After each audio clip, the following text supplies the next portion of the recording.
मेरी बहुत इच्छा थी, क्योंकि फिर उसके बाद 12th है उसका, तो फिर उसको टाइम मिलेगा नहीं, तो मुझे ऐसा लग रहा था कि ये भी चले साथ तो अच्छा रहेगा। तो मेरे अंदर से मेरी इच्छा थी, मैंने बाकी ग्रुपा पे छोड़ दिया था कि ग्रुपा की अगर इच्छा होगी बुलाने की तो ग्रुपा ज़रूर वहाँ बुलाएंगे। संगत जी फिर वहाँ से हमारा प्लान छतरपुर जाने का हो गया, और छतरपुर मंदिर के लिए हम वहाँ से निकले। पर मेरे मन में ये चल रहा था, ग्रुपा अगर आप बुला रहे हो और आप मुझे बोलते हो कि तुम मेरी बहुत प्यारी बेटी है, तुम मेरी दी है, तो इस नाते ये आपके दामाद हुए, तो संगत ग्रुपा कुछ ऐसा लगे मुझे कि हाँ मैं सच में मायके आ जा रही हूँ। संगत जी मेरी मम्मा नहीं है, तो मुझे हमेशा ये लगता रहता है कि मैं मायके मतलब मायके में भाई लोग हैं, बट वो फील नहीं आती है, माँ होती है तो एक अलग ही मतलब वो रहता है। तो मैं ही मन में मेरे चल रहा था। संगत जी जब हम लोग वहाँ से निकले वृंदावन से, तो हमें समझ नहीं आता कि कैसे जाएंगे, किस गाड़ी से जाएंगे। पर हमको किसी ने बताया कि आप बस स्टेशन चले जाओ, बस स्टैंड पे आपको बस मिल जाएगी, वो बस आपको दिल्ली पहुंचा देगी। तो हम बस स्टैंड पे संगत जी, तो वहाँ पे एक सरकारी बस खड़ी थी। तो मुझे ऐसा लगा कि पता नहीं है सरकारी बस तो ऐसे खटारा रहती है और सही से लेके जाएगी कि नहीं जाएगी करके। पर कोई और बस थी नहीं, आधे घंटे बाद तो उसकी बस या बाद में आती, पता नहीं कब तक आती।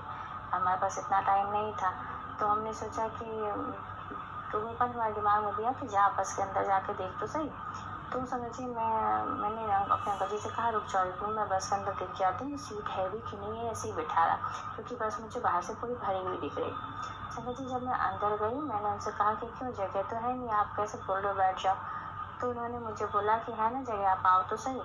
और आगे की जो ड्राइवर के बाद में जो सीट रहती है संगत जी, ड्राइवर का बोनट होता है, बोनट के बाद एक सीट होती है जो बहुत लंबी सी होती है, और सरकारी बसों में ऐसा रहता है कि वो बेड जैसा रहता है संगत जी, आप उसको खोल दोगे ना एकदम पूरा बेड जैसा बेंच रहता है, बट वो थोड़ा सा और खोल दो तो वो बेड जैसा बन गया।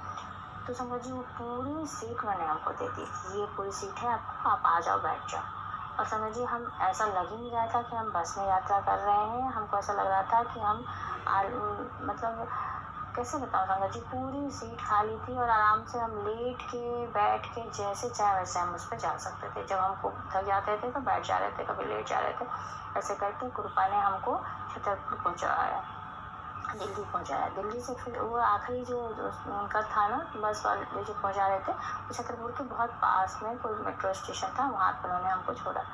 फिर वहाँ से हमने मेट्रो ली, और मेट्रो लेकर के जब हम मेट्रो स्टेशन में जा रहे थे संगत जी, तब भी पूरे रास्ते आप सोच सकते हो कि मेट्रो स्टेशन में रोज के पेटल्स पड़े थे। मतलब ऐसा लग रहा था कि आपके स्वागत में मैं मतलब वो मुझे ऐसा लगा था कि कृपा का एहसास दिलाया था हर जगह, ऐसा कि नहीं तू आ, मतलब कैसे बताऊँ संगत जी, मतलब ऐसा अंदर से ऐसा फील आ रहा था कि कृपा बुला रहे हैं। रोज़ के पेटल्स पूरी जगहों पर फैला हुआ था, जहाँ देख रही थी वहीं रोज़ के पेटल्स। फिर उसके बाद वहाँ से जब हम मेट्रो लिया, हमने मेट्रो लेकर के हम छतरपुर पहुँचे संगत जी। तो एक और बात है संगत जी कि छतरपुर में जब हम जाते हैं ना, तो हम लंगर प्रसाद ग्रहण करते हैं। लंगर प्रसाद जो गुरुपा का प्रसाद जो हम लेते हैं, उसमें एक थाली में 4 संगत बैठ के एक साथ खाते हैं। तो संगत जी मेरे अंकल जी को ये पिछली बार जब गए थे ना, तो कोई आंटी जी और बच्ची साथ में बैठे थे और हम लोग अलग बैठे थे, मतलब अलग थाली में हमने लंगर प्रसाद ग्रहण किया। तो उनको अंदर से ऐसा लग रहा था कि मुझे मतलब उनको वो उतना पसंद नहीं आता कि मतलब लंगर में हमको बैठना पड़ता है किसी और के साथ, तो उनको अंदर से ऐसा लग रहा था। तो मैं गुरुपा से बार बार याचना करी थी, गुरुपा ऐसा ना हो इस बार, कम से कम ऐसा उनको मिले कि हम जो 3 लोग हैं हम 3 लोग खाएँ, या फिर मतलब ऐसे ग्रहण करें ताकि अगली बार फिर मेरे अंकल जी यहाँ आने के लिए रेडी हो जाए। ऐसा ना हो कि मतलब कुछ भी ऐसा हो जाए तो फिर वो अगली बार आने के लिए वो करेंगे। मानते तो हैं संगत जी को, पर बहुत ज़्यादा मतलब नहीं मानते। तो संगत जी फिर हम वहाँ पहुँचे और लंगर के लिए जब हमारी पंगत बैठी, हमने गुरुपा के संगत जी दर्शन भी मुझे बहुत अच्छे से हुए। जैसे मतलब पिछली बार हम गए थे ना, तो जैसे लाइन में लगे और लाइन आगे बढ़ रही थी, पर इस बार पता नहीं कैसे गुरुपा, मतलब मैं वहाँ गई तो मतलब आराम से मैं मतलब 3 मिनट 4 मिनट तक गुरुपा के सामने खड़ी होकर हाथ जोड़ करके मैं खड़ी रही। वैसे तो गुरुपा के सामने जाओ तो बोलती वैसी बंद हो जाती, समझ ही नहीं आता कि क्या बोलना है क्या नहीं बोलना। पर वहाँ मैं खड़ी रही, गुरुपा का दर्शन ले पाई। और उसके बाद संगत जी जब हम लंगर ग्रहण करने के लिए गए, संगत जी आप यकीन नहीं करोगे, एक थाली में अंकल, हम बहुत कोशिश करके प्लान से गए कि हम ऐसा हो कि हम तीनों ही साथ में बैठेंगे, अब कोई एक रहेगा एक्स्ट्रा तो फिर हम उसको देख लेंगे बैठे। बट संगत जी वो कृपा की तो जो मर्जी होती वही वो करवाते हैं। और संगत जी वही हुआ, एक थाली में अंकल जी और अंकल जी के साथ पता नहीं 2 छोटे छोटे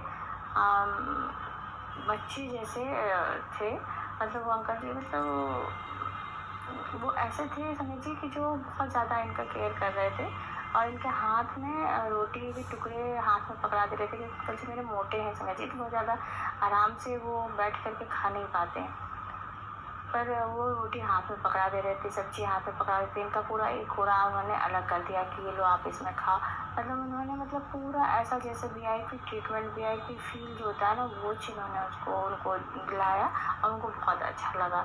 बोले कि मुझे इस बार बहुत अच्छा लगा और मैंने बहुत अच्छे से लंगर ग्रहण किया। और इधर एक थाली में मैं और मेरी बिटिया और एक अंकल जी और एक और बच्चा था, हम 4 बैठे हुए थे। तो हम लोग ने इधर खाया, उन्होंने वहाँ पे लंगर ग्रहण किया, तो वो उनको बहुत इस बार बहुत अच्छा लगा।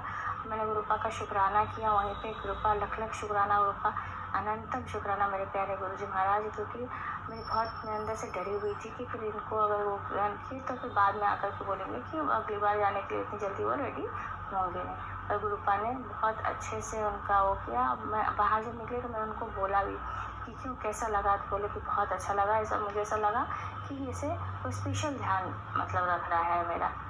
और इस तरीके से गुरुपा ने छतरपुर मंदिर की भी दोबारा से हमको यात्रा करवाई, दोबारा से अपने पास बुलाया और लंगर प्रसाद ग्रहण करवाया। सच में आगे मैं अमृत वेला में ये रिकॉर्ड कर रही हूँ संगत जी, और मेरे पूरे रोंगटे खड़े हो रहे हैं, जैसे गुरुपा मेरे पास बैठे हों, मेरे सामने बैठे हों और आशीर्वाद दे रहे हो।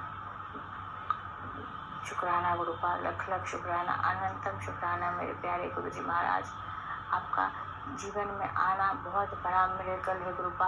आप अपना हाथ यूँ ही सभी संगतों पर बनाए रखिए, अपना आशीर्वाद हमेशा अपने सारी संगतों पर बनाए रखिए, अपनी कृपा दृष्टि सभी संगतों पर हमेशा बनाए रखिए। शुक्राना गुरुजी महाराज, लख लख शुक्राना। अपने इस सत्संग को विराम देना चाहूँगी मंत्र जाप के साथ। ओम नमः शिवाय, शिव जी सदा सहाय, ओम नमः शिवाय, गुरु जी सदा सहाय। शुक्राना गुरु जी महाराज।